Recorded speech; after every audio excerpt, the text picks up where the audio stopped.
என்னுடைய பேர் ஜான். நான் செராக் ஹெல்த் கேரில் சர்வீஸ் பண்ணிகிட்ருக்கேன். நம்ம கூட நம்ம அப்பா அம்மா 2 பேர் உட்காந்துருக்காங்க. நம்ம அங்கே இலவசமாக தான் சிகிச்சை கொடுத்துட்ருக்கோம். இப்படி இலவசமாக கொடுத்துட்ருக்கக்கூடிய சமயத்தில் நம்மளுடைய 700 பெட்டையும் ஸ்டீமரையும் பை பண்ணியிருக்காங்க. ஸோ ஒய் ஐ பை அப்படின்ற ஒட்டுமொத்த எக்ஸ்பீரியன்ஸையும் அப்பா அம்மாட்ட கேட்டு தெரிஞ்சுக்கலாம். வாங்க உள்ளே போவோம். அப்பா வணக்கம்ப்பா. அம்மா வணக்கம்மா. அப்பா உங்களோட பேர் என்னப்பா? சுந்தரமூர்த்திங்க. அம்மா உங்களோட பேருமா? பாரதிங்க. பாரதி. அம்மா நீங்கள் செராக் கேருக்கு எப்படி அறிமுகமானீங்க? உங்களுடைய அனுபவத்தை நீங்கள் எங்ககிட்ட பகிர்ந்துக்கோங்க. எப்படி நீங்கள் அறிமுகமானன்றதை ஃபஸ்ட்டு சொல்கிறீங்களா? கீழே குடியிருக்காங்க. என் பேர் பாரதிங்க. கீழே சாரதாம்மான்னு ஒருத்தர் குடியிருக்கிறாங்க. அவங்க 1 மந்த்து அங்கே வந்துட்டு இருந்தாங்க.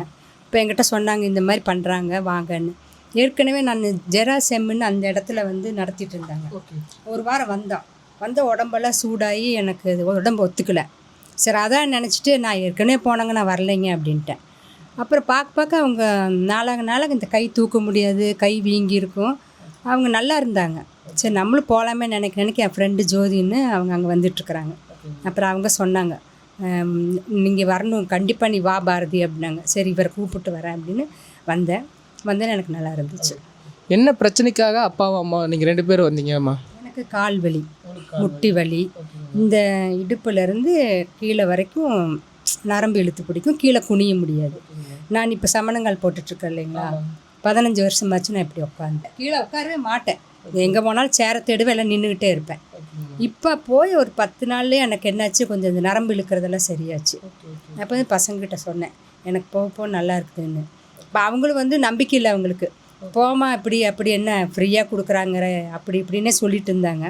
அப்புறம் எங்களுக்கு நாளாக எனக்கு இவருக்கு ரிசல்ட் நல்லா இருந்துச்சு. அப்போ நீங்கள் என்ன பிரச்சனைக்காகப்பா வந்தீங்க? நான் கால் வலிக்காக வந்தேங்க. இப்போ கால் வலியெல்லாம் கொஞ்சம் சரியாயிடுச்சு இருந்ததுக்கு. அப்புறம் 2வது வந்து நான் 190 நாள் வந்துட்டுருக்கேன். 2வது வந்து என்ன கை இந்த ஷோல்டர் ஆக்சிடென்ட் ஆச்சு. இப்போ அது கொஞ்சம் வலி பரவாயில்ல.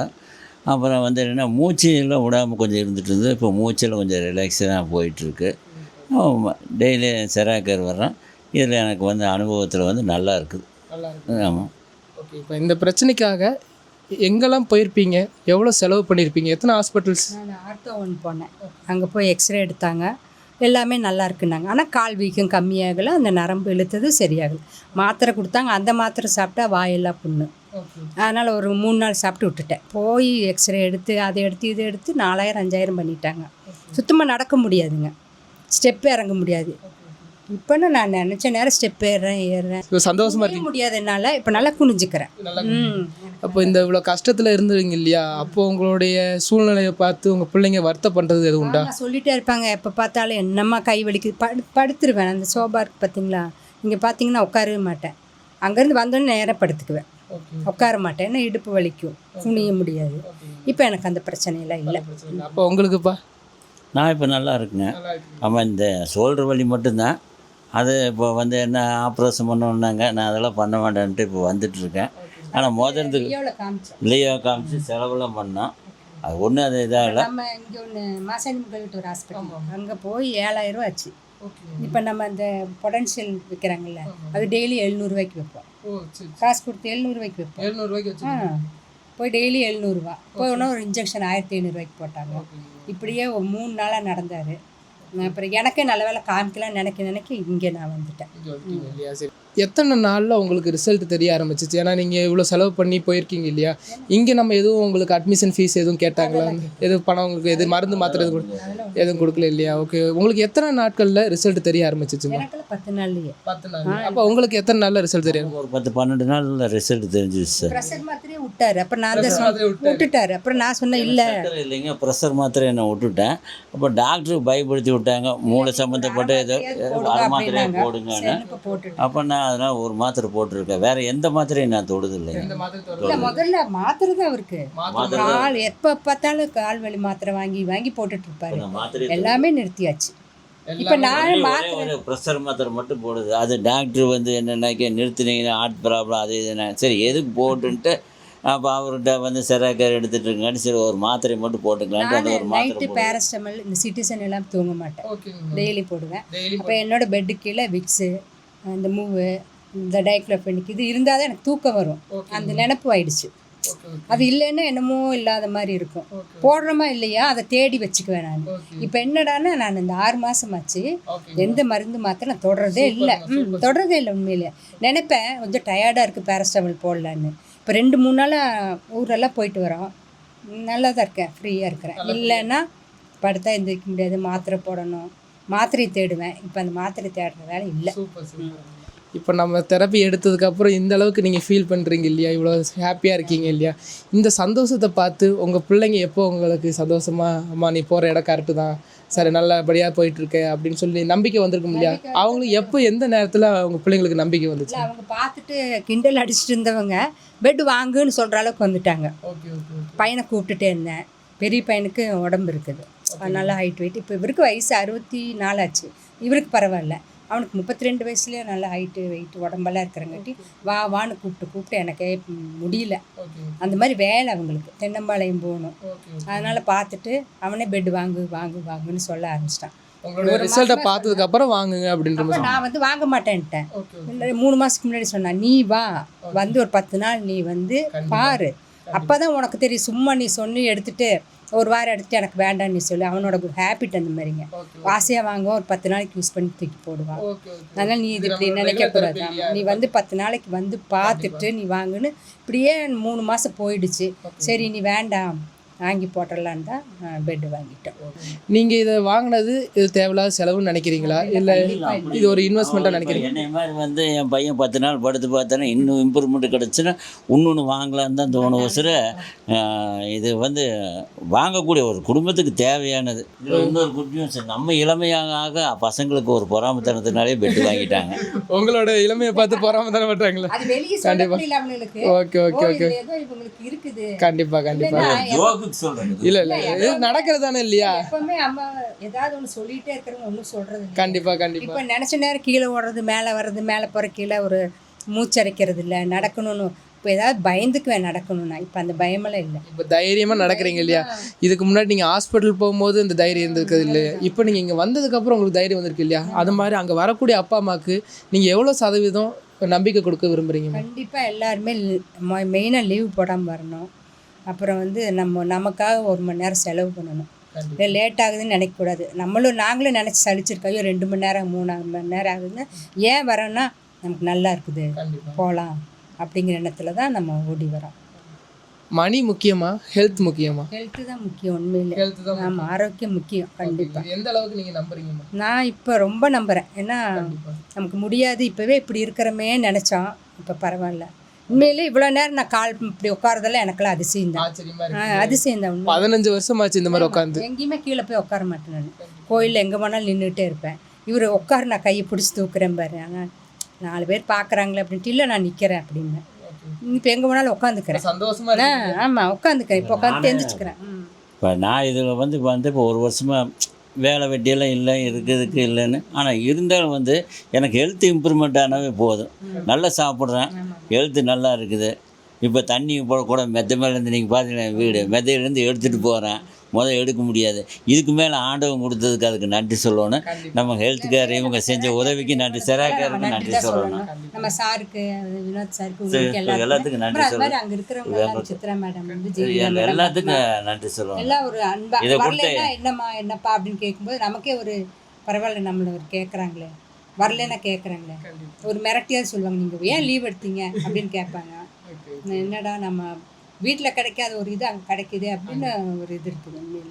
அன்பு ஒரே மாதிரி இது கிடச்சிது. ஆனால் இந்த உடம்பு குணப்படுத்துறதுக்கு அவங்க ஒரு காரணம். ஏன்னா அது உண்மைதான். செராக்கேர் ஒரு காரணம். சித்ரா மேடம் முதல்ல அவங்கள தான் வந்து பார்த்தேன். நான் தனியாக தான் வந்தேன். மணப்புரம் ஃபைனான்ஸ்க்கு ஏதாவது இது இன்ட்ரெஸ்ட் கட்ட வந்தவன் இவ்வளோவே பார்க்கல, இவங்கெல்லாம் சொல்லிகிட்டே இருக்கிறாங்களே, சரி போகலான்னு போனேன். அப்புறம் இந்த ஃப்ரீ பெட்டு கொடுத்தாங்க, படிச்சுட்டு மறுநாள் இவரை கூப்பிட்டு வந்துட்டேன். அப்புறம் இவருக்கு இன்ட்ரெஸ்ட் ஆகிடுச்சு. ஆமாம், காலையில். ஆனால் அது போகிறது தான் அவருக்கு. அது இது மாதிரி 8 மணி ஆனவே ஆரம்பிச்சிருவாரு. கிளம்பலாம். எத்தனை நாட்களாக வந்துட்டு இருக்கீங்கம்மா? இவர் 194 நாள் ஆச்சு. 93 நாள் ஆச்சு. 93 நாள் ஆகுது. நான் இவரை விட ஒரு 5-6 நாள் கம்மி. அங்கே வந்துட்டு இருக்கீங்க இல்லையா, இவ்வளோ நாளாக வந்துட்டு இருக்கீங்க, 190 நாளுக்கு மேலே வந்துட்டு இருக்கீங்க. அங்கே நிறைய வதந்திகள் வருது இல்லையா, அந்த மாதிரி உங்களுக்கு வந்த வதந்திகள் என்ன, அந்த வதந்திகளை எப்படி கையாண்டீங்க, அப்படி வதந்திகளை சொல்லக்கூடியவங்களுக்கு நீங்கள் என்ன சொல்ல விரும்புகிறீங்க அப்பா அம்மா? நாங்கள் சொல்கிறவங்கெல்லாம் அதெல்லாம் ஃப்ரீயெல்லாம் இல்லைங்க. போனால் உண்மையிலே என்ன சொன்னாங்க தெரியுங்களா, கிட்னி எடுத்துடுவாங்க. நான் சிரிச்சேன், என்னங்க கிட்னி என்னங்க கையை உள்ள விட்டா எடுப்பாங்க, எங்க அப்படிலாம் பேசுகிறீங்க, அப்புறம் என்னங்க போகிறீங்க படுக்கிறீங்கங்கண்ணா, உண்மையிலேங்க வாங்க அப்படின்னு கிண்டல் பண்ணுறது. இவரோட ஃப்ரெண்டு அப்படி தான் 2-3 பேர் கிண்டலாக பேசினாங்க. வேண்டாம் விடுங்க, நம்ம வந்து சொல்கிறது சொல்லிட்டு இந்த பக்கத்து காம்பவுண்ட்லாம் இருக்காங்க, அவங்ககிட்டலாம் போய் நான் சொல்லுவேன். சாரதா மேடம் தான் பார்க்குறவங்ககிட்டலாம் சொல்லுவாங்க. நானும் ரோட்டில் ஒரு குழந்தை ஒன்று இங்கே இந்த மாதிரி இதாக போச்சு, அவங்ககிட்டயும் சொன்னேன், இந்த மாதிரி எவ்வளோ செலவு பண்ணங்கிறீங்க, இங்கே வாங்க அப்படின்னா சரின்னாங்க. அப்புறம் என்ன பண்ணுறது, நம்ம சொல்ல தான் முடியும். பாருங்க நாங்கள் இப்படி இருக்கோம், இப்படி வாங்க அப்படின்னு சொன்னால் அது காதிலே கேட்டுக்க மாட்டேங்கிறாங்க. ஆமாம், அது எப்படிங்க சூடு வைக்கிறேங்கிறாங்க, அதுங்க இல்லைங்க, அது நம்ம உடம்புக்கு தகுந்த மாதிரி தான் பண்ணுறாங்க, எனக்கெல்லாம் எவ்வளவோ நல்லா இருக்குது வாங்கன்னெல்லாம் சொல்லியாச்சு. சில பேர் அதை நம்ப மாட்டேங்கிறாங்க. அப்படியில் இருந்துச்சு. அவங்க வந்து நம்மளுக்கு வந்து உதவியாக இருந்து நல்லது பண்ணுறாங்க. இந்த வதந்தி இதெல்லாம் போய் அது வந்து வேணும்னு சொல்கிறாங்க. ரத்தம் சுண்டும், அப்புறம் இந்த எலும்பெல்லாம் வந்து பொடி ஆகிடும் இப்படிலாம் சொல்கிறாங்க. சொன்னால் அவங்க நம்மகிட்ட சொல்கிறதுங்க. நாங்கள் தான் 200 நாள் போயிட்டுமே எனக்கு எலும்பு இதாகிடுச்சுங்க. சொன்னாப்புல எனக்கு உண்மையிலேயே வந்து பலமாக இருக்குது. எனக்கு தெரியும் என்ன காரணம் தெரியும்னா, மூடி திறக்க முடியாது, எந்த மூடி திறக்க மாட்டேன். இந்த விரல் வந்து எனக்கு எதுக்குமே யூஸ் ஆகாது. ஆமாம், இவரை இழுத்து விடுங்கன்னு அடிக்கடி தைலம் போட்டுகிட்டே இருப்பேன். இப்போ நான் நல்லா மூடி திறந்துக்கிறேன், டிஃபன் பாக்ஸ் திறந்துக்கிறேன். பசங்க வந்து கிண்டல், ஏமா இது கூடவா உனக்கு திறக்க முடியாதும்பானுங்க. என்னால் முடியலடா வலிக்குதுங்க, பின் கத்த முடியாது. நான் கீழே படுத்திருந்து என்ன கையை கொடுத்து மேலே தூக்குவா, அந்த அளவுக்கு இப்போ பலமாயி போச்சு. பின் பண்ண முடியாது எனக்கு. எனக்கு தெரியுது அப்பா என்ன ஆகுதுன்னா, ஓ எனக்கு எலும்பு வந்து இப்போ பலமாயிடுச்சு, நரம்பு வந்து பலம் இருக்குது, நரம்பு பிரச்சனை இருக்குது அப்படின்னு. அதனால எனக்கு கண் பார்க்க எனக்கு 2-3 இது ஆயிருக்குது என்னோட உடம்புலையே. அதனால எனக்கு உண்மையிலேயே அப்புறம் இன்னொன்று வந்து ஒய்ஃபுக்கு வீசிங் ப்ராப்ளம்லாம் முடிஞ்சிருச்சு. வீசிங் வந்து ஆஸ்பத்திரிக்கு அந்த இதில் கூப்பிட்டு செலவு பண்ணோம். இது ஒன்றும் சார் எல்லாத்தையும் கூப்பிட்டு போய் பார்ப்பேன். நான் தான் போய் பார்ப்பேன். ஹாஸ்பிட்டல் நைட்டு அந்த மூஞ்சிக்கு இதெல்லாம் வைப்போம்.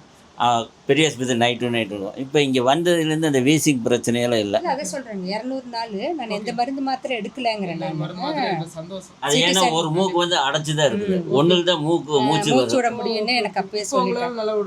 ஒன்று தான் வந்து விட்டுட்டு இருந்தாங்க. இப்போ வந்து டெய்லியும் பழைய சாப்பாடு கரைச்சி குடிக்கிறேன், இது பண்ணுறேன், எனக்கு அந்த தொந்தரவு இல்லைங்கிற. சார் அவங்களாம் அங்கே வேலை செய்கிறவங்க, இந்த ஓனரு, நீங்கள் எல்லாம் தெய்வம் சார். எங்களுக்கு நல்லானது, எங்களுக்கு கடவுளோட இந்த வழியாக அந்த லலிதா மகால் இருக்குது பார்த்தீங்களா, அங்கே தான் 15 வருஷமாக நான் வேலை செஞ்சுட்டு இருக்கிறேன். அந்த வழியாக தான் போகிறேன் வரோம். ஆனால் கண்ணில் நமக்கு அது தெரியல. என்ன காரணம்னா அந்த ஜெராசெம்னு ஒன்று வந்து அங்கே ஓப்பன் பண்ணி பேருக்கு எடுத்துட்டாங்க. ஒரு வாரம் எல்லாருமே இப்போ எங்கூட வந்து என்னோட சம்பந்தி பொண்ணு மருமகளோட அம்மா ஜெராசெம்மெல்லாம் போயிட்டு போங்க, நம்ம அங்கே போய் செட் ஆகலைங்க அப்படி தான் சொல்கிறாங்க. அவங்க 2 நாள் வந்துட்டு தலைவலிங்கிறாங்க. நான் அவங்ககிட்ட எடுத்து சொன்னேன், தலைவலி ஜாஸ்தி ஆகும் வாங்கன்னு. அவங்க அதை எடுபட மாட்டேங்கிறாங்க. 3 நாள் வந்தாங்க, செல்வி உஷாங்கிறவங்க 3 நாள் வந்தாங்க, வரமாட்டேங்கிறாங்க. இப்போ வரமாட்டேங்கிறாங்க. அவங்களுக்கு அந்த நம்பிக்கை இல்லை இல்லையா? அந்த நம்பிக்கை தலை ஜாஸ்தி ஆகுது, வலி அதிகமாகுது. வலி அதிகமாக தான் கம்மியாகும். இந்த கேள்வியை கேட்கணும்னு நினச்சேன். நீங்கள் எங்கள் தெரப்பி எடுத்துகிட்டு இருக்கும்போது நமக்கு வலிக்கழிவுகள் வரும்னு நம்ம சொல்லியிருப்போம் இல்லையா? அந்த மாதிரி உங்களுக்கு வந்து இம்ப்ரூவ்மெண்ட் ரியாக்ஷன் என்னென்ன வலிக்கழிவுகள் உங்களுக்கு வந்துச்சு, அதை எப்படி கையாண்டிங்க? எனக்கு அதை லூஸ் மோஷன் போச்சுங்க. போச்சு.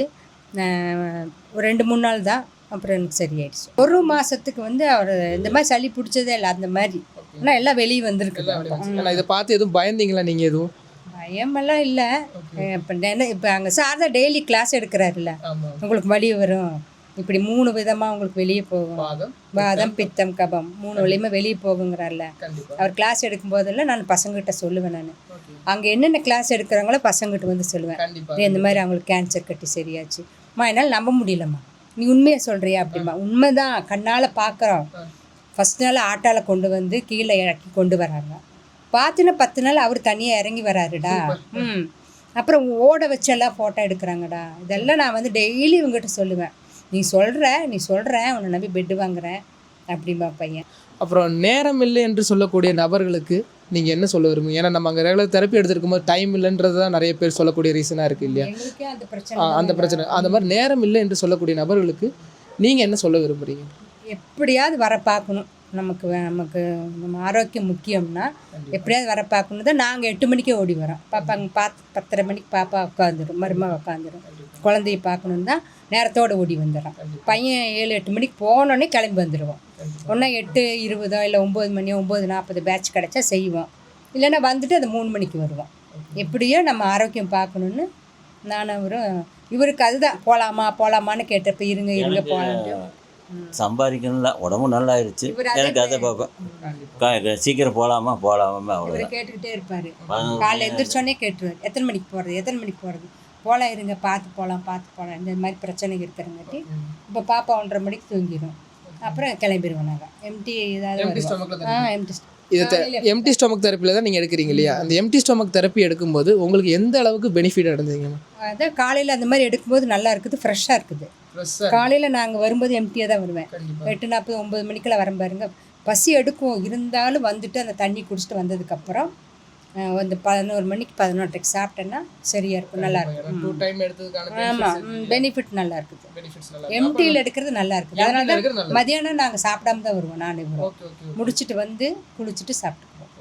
எம்டி ஸ்டொமக்கில் எடுக்கிறது நல்லது அப்படின்னு. நிறைய டைம் வந்து 24 மணி நேரம் ஒரு நாளைக்கு இருக்குது. அது எதாவது கண்டிப்பாக 1 மணி நேரம் ஒதுக்குறது நல்லது. ஒரு மணி நேரம் நம்மளுக்காக, நம்ம உடம்பு பார்க்கறதுக்கு, நம்மளுக்காக ஹெல்த் இதுக்கு 1 மணி நேரம் பண்ணலாம். பசங்களை தப்பு சொல்லக்கூடாது. இந்த காலத்தில் ஸ்பீடு வாழ்க்கையில் அவங்களுக்கு தொந்தரவு கொடுக்கக்கூடாது. இல்லை ஒவ்வொரு டைமு ஃபோன் பண்ணி இந்த பாலால் எத்தனை தடவை என்னை அட்மிட் பண்ணியிருக்காங்க தெரியுங்களா? ஒரு தடவை லூஸ் மோஷனாக இங்கெல்லாம் வரதுக்கு முன்னாடியே போனோன்னே 22,000 1.5 நாள் தான் படுத்தேன். 22,000 பில்லு போட்டாங்க வெறும் லூஸ் மோஷனுக்கு. 22,000 தான். சின்ன பையன், பெரிய பையன் ஊருக்கு போயிட்டான், சின்ன பையன்தான். நான் தான் போய் பணம் கட்டினான். 1.5 நாள் தான் இருந்தேன். என்ன ட்ரிப்ஸு தான் ஏற்றுனாங்க, ஒன்றுமே இல்லை. திடீர்னு லூஸ் மோஷன், ஃபுட் பாய்சன் சொல்லிட்டாங்க. ஸ்கேன் எடுத்து இசிஜி எடுத்து என்னென்னமோ எடுத்துட்டாங்க. நான் வீட்டுக்கு போகிறேன்னு சொன்னால் முடியல. ப்ரெஷரு 200 இருக்குது அப்படின்ட்டாங்க. எனக்கு அந்த மாதிரிலாம் இருந்ததில்லை. பாலாவிலே எத்தனையோ டைம் நைட் 2 மணிக்கெல்லாம் போய் இன்ஜெக்ஷன் பண்ணியிருக்கேன். இப்போ வந்து எந்த அதனால தான் நான் சொல்கிறேன், ஆரோக்கியத்துக்கு எல்லாருமே வந்து எவ்வளோ டைம் கிடைக்கல, நம்ம ஹெல்த்துக்கு ஒரு மணி நேரம் நம்ம ஒதுக்குங்க.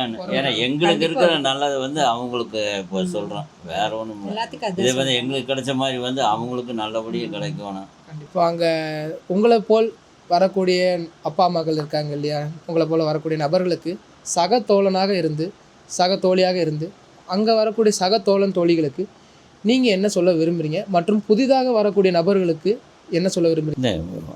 வந்துட்டு இருக்க வந்து இப்போ எங்களுக்கு சக ஊழியருக்கு சொல்கிறேன், டைம் கிடைக்கிது 1 மணி நேரம் அதுக்கு வந்து செலவு பண்ணி உடம்பு ஹெல்த்து நம்ம பார்த்தா நம்மளுக்கு நல்லது. இப்போ அது சின்னவங்க பசங்க இவங்ககிட்டலாம் நம்ம ஒன்றும் இல்லை. நம்ம ஹெல்த்து நல்லா இருந்துச்சுனாக்க நம்ம எதுக்குமே வந்து போராட வேண்டிய தேவையில்லை. நம்மளை நம்ம பார்த்துக்கிட்டே போதும். மற்ற எல்லாம் இயற்கையானது. நெருப்பு, நிலம், நீர், காற்று எல்லாமே நம்மளுக்கு கிடைக்கும். நம்ம உடம்பு சரியில்லைன்னா எதுவுமே நம்மளுக்கு கிடைக்காது. வாதம், பித்தம், கபம் 3 சேர்ந்து தான் நம்மளை வந்து உலோகங்கள் நம்மளை உருவாக்கும். அதில் எல்லாத்துலேயும் இருந்து விடுபடுறதுக்கு ஒன்று வந்து ஹெல்த்து கேர் தான். அந்த ஹெல்த்து கேர் முறையை வந்து எத்தனையோ செலவு பண்ணுறோம். அதுக்கு 1 மணி நேரம் நம்ம பயன்படுத்தி வந்தானாக்க இந்த உலகத்தில் இருக்க எல்லாமே நம்ம ஜெயித்த மாதிரி. என்னோடய கருத்து வந்து சில பேர்த்துக்கு எப்படியோ ஜெயித்த மாதிரி. ஹெல்த்து கேர் நல்லா இருந்தால் இயற்கை நம்மளுக்கு செழிப்பாக இருக்கும். 2வது வந்து மனைவி மக்கள் செழிப்பாக இருப்பாங்க. ஹெல்த்து கேர் இல்லைன்னா நம்மளை ஒரு மூலையில் போட்டுருவாங்க. இந்த டீயை குடி, இந்த போ அப்படிம்பாங்க. ஹெல்த்து கேர் இருந்தால் இதை தேவையில்லை. வீட்டில் கூட 2 கடையில் போய் 2 தோசையை சாப்பிட்டு வந்துடலாம். எல்லாத்துக்கும் தேவை. இது ஒரு இதாக இருக்குதுன்னு நினச்சிக்காதீங்க. ஹெல்த்து கேர் தேவை. அதேமாதிரி அந்த ஹெல்த்து கேர் நல்லா இருக்கிறதுக்கு வர்றவங்க வந்து அந்த அனுபவத்தை, நம்ம சொல்கிற அனுபவத்தை வந்து அவங்க வச்சுக்கிறது நல்லது. 2வது வந்து இந்த ஹெல்த்து கேர் வந்து ஒவ்வொருத்தர் வந்து சின்ன வயசுலேருந்து ஒவ்வொருத்தருக்கு வந்து 1 மாதத்தில் நல்ல ரிலீஃப் ஆகிடும். சில பேர் 10 நாளைக்கு ரிலீஃப் ஆகும், சில பேர் 50 நாளைக்கு ஆகும். ஒவ்வொரு உடம்பு பொறுத்தளவு மனித உடம்புல சில பேர்த்துக்கு வந்து 1 வருஷம் ஆனாலும் ஆகும், ஃபுல்லாக கிளியர் ஆகும். சில பேர் 10 நாள்லேயே கிளியர் ஆகும். அவங்கவுங்க உடம்பு எழுத்து. என்னை பொறுத்தளவு இப்போ இந்த 190 நாளில் 193 நாளில் வந்து எனக்கு வந்து நல்லாவே கிளியர் ஆகிருக்கு. வந்த 10 நாள்லேயே வந்து அது மேலே ஒரு இன்ட்ரெஸ்ட்டு. 2வது வந்து இப்போ வந்து என்ன மூச்சு இப்போ வந்து பேசுகிற அளவுக்கு மூச்சு திணறல் இல்லாமல் இருக்கேன். கீழே படிக்கட்டிலேருந்து நான் தண்ணி எடுக்கிறேன். 20-30 குடம் கீழே மோட்டரெல்லாம் போடுதில்லை. அதனால வந்து தண்ணி எடுக்கிறேன். வந்து நடக்க முடியாமல் இருந்ததுக்கு இப்போ நடக்கிறேன். ஏதோ இருந்ததுக்கு பரவாயில்ல, அதுக்காக ஓட்டப்பந்தயத்தில் ஜெயிக்கணும்னு அதை நான் சொல்லலை. எனக்கு இப்போ நடக்கிறதுக்கு நல்லா இருக்குது, நான் நல்லா இருக்கிறேன், நான் நன்றாக இருக்கிறேன், ஆரோக்கியமாக இருக்கிறேன். இதை கொடுத்த இறைவனுக்கு நன்றி. செராக்கரையில் இருக்க அனைத்து மனிதருக்கும் நன்றி. செராக்கரைக்கு எங்களுக்கு உதவிக்கரையம் புரிந்தவங்களுக்கு நன்றி.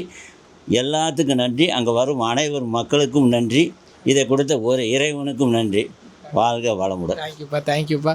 இன்னொன்று என்ன அப்படின்னா, செராக்கர் மேனேஜ்மெண்ட்டுக்கு நீங்கள் செய்யணும்னு நினைக்கக்கூடிய விஷயம், செராக்கர் மேனேஜ்மெண்ட் இருக்குது இல்லையா, இந்த விஷயத்தெல்லாம் நீங்கள் பண்ணிங்கன்னா நல்லாயிருக்கும் அப்படின்னு செராக்கர் மேனேஜ்மெண்ட்டுக்கு சொல்ல விரும்பக்கூடிய விஷயம் ஏதாவது இருந்ததுன்னா அது நம்ம கோயம்புத்தூர் மேனேஜ்மெண்ட்டுக்கு சொல்லலாம். சொல்கிற அளவுக்கு அவங்க எங்கேயுமே யாருமே இல்லை.